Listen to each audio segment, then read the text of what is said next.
Exporting a sequence from Adobe Premiere Pro can be as simple as selecting the sequence. I'm working with a scene here from the film See You Around, adding in and out marks if you want to export just a part of it, choosing File, Export, Media, or pressing Ctrl or Command M, choosing a format and a preset, selecting a file name and location, and clicking Export.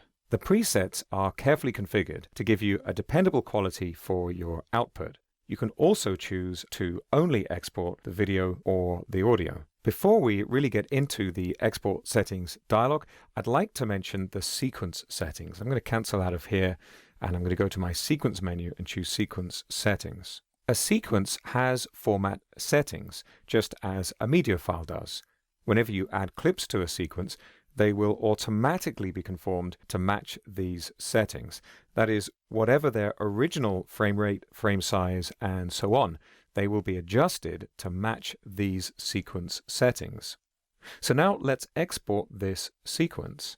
And it's worth noting that when you're exporting a sequence, rather than a clip, which you can also do, the sequence is the source. And we can see the settings for this sequence here in the middle of this dialog. This information is helpful because it gives you a quick way to compare your sequence format and your output format. And if at any time your output differs from your source, there's the potential for quality loss.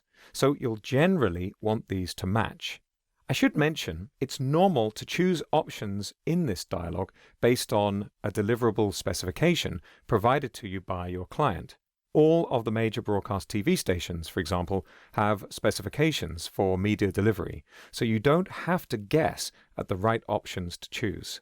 There are four main areas in the export settings dialog, separated by thick black lines.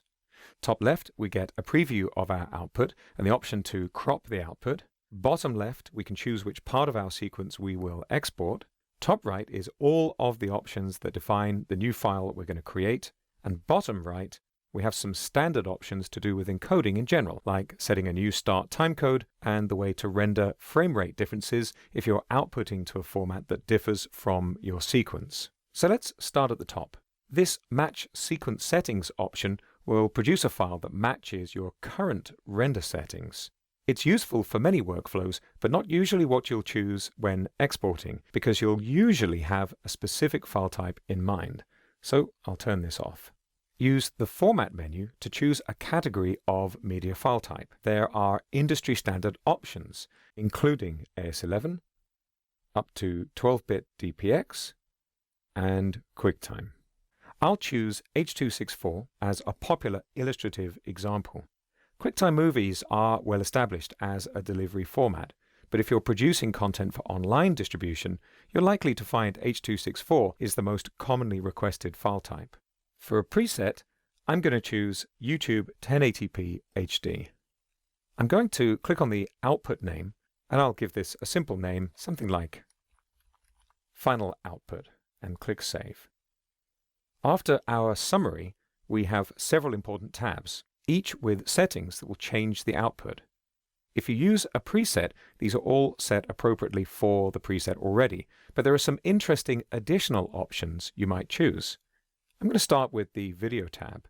This lets you specify the width and height, frame rate, and so on for your media. If you click Match Source at the top, the output will be set automatically based on your sequence. And further down, at the bottom of this list, there are some options specific to the chosen format. The Audio tab has similar standard options for audio output. And again, there are some settings specific to the chosen format. Not every format includes multiplexer options, which sets the way audio and video are combined in the finished file. And if your sequence has captions, you can set the way they're combined with the output in the Captions tab.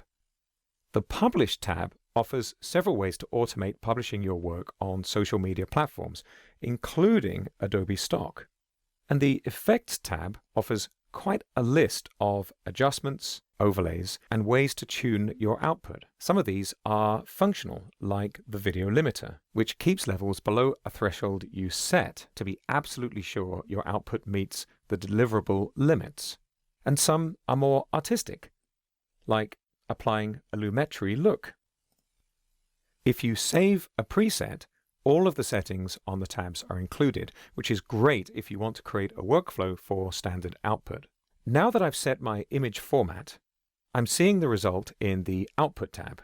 This media has some built-in letterboxing, which is these black lines at the top and bottom. I can fix that by going to the Source tab and turning on the crop option. And I can adjust the crop either with the numbers up here at the top or by dragging. I'm going to overdo this so you can see the result here in the Output tab, where I can choose the way the aspect ratio for my newly cropped source will fit into the output aspect ratio. For now, I'm going to turn off the crop and leave things as they are. Down at the bottom of the Export Settings dialog, I have the option to specify the part of the sequence that's going to be exported. If you add in and out marks, they are used by default, and if you don't, you'll get the entire contents of the sequence. You can override the in and out marks that you've added here by dragging the start and end of the part of the sequence you want to export. And you'll notice my source range is updated here in the menu to custom. I'm going to use this menu to go back to exporting the entire sequence. It's a really good idea to export a short section of your sequence to check that you're happy with the result before you export the entire sequence, particularly if it's a longer sequence. When you're ready, click Export to create the file. If you click Q, Adobe Media Encoder will launch and perform the encoding in the background, so you can carry on editing while the new media file is being created. Media Encoder allows you to batch encode jobs rather than outputting one job at a time. I'm going to check the box to import the finished file into Premiere Pro so I can view it right away, and click Export to perform the encoding right out of Premiere Pro. Exporting directly this way uses all of your system resources to output the file as quickly as possible. And now I'll go back to my project panel, and here's my output. I can double-click to open this in the source monitor, or I can right-click and choose Reveal in Explorer, that would be Finder on macOS, and see the file that was just created.